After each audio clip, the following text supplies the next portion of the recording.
gerbiami Palangro miesto gyventojai.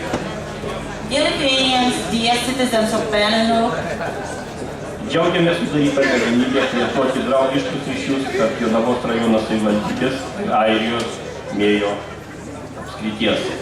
we are glad that we got a chance to get a relation, get a new partnership between Mayo County and Jonava municipality. Gavus Airijos lietuvių bendruomenės kreipimąsi dėl bendradarbiavimo, nekilo jokių abejonių, kad galima plėtoti ryšius tarp mūsų savivaldybės ir Mėjo apskrities. First we got a Lithuanian community's letter inviting to cooperate, and we have no doubt that we should do that. That's what was start. Kokius ryšius plėtosime, manau, tai bus aptarta mūsų ketinimo protokole.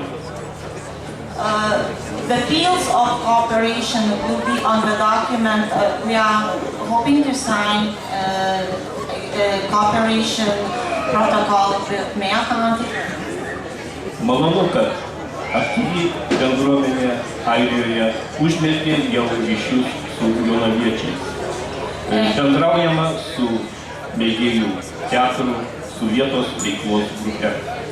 And we feel the pleasure that local Lithuanians living here in Ireland already have connections with Jonava. That Lithuanian community is cooperating with our theater, Jonava Theater, and our local action group.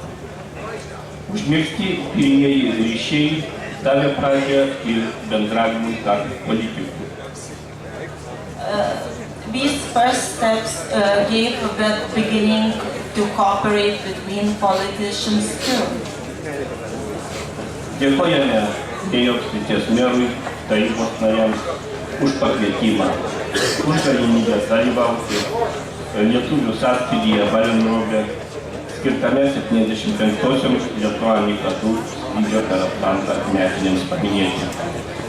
We are very thankful for Mayo, County Mayor, for councillors, that we were invited to participate in this festival, which is in order to remember Felix Vaikinas.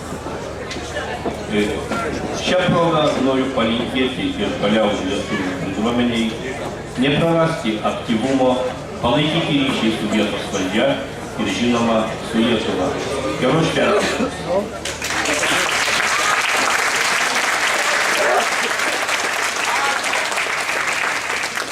And Mayor wishes to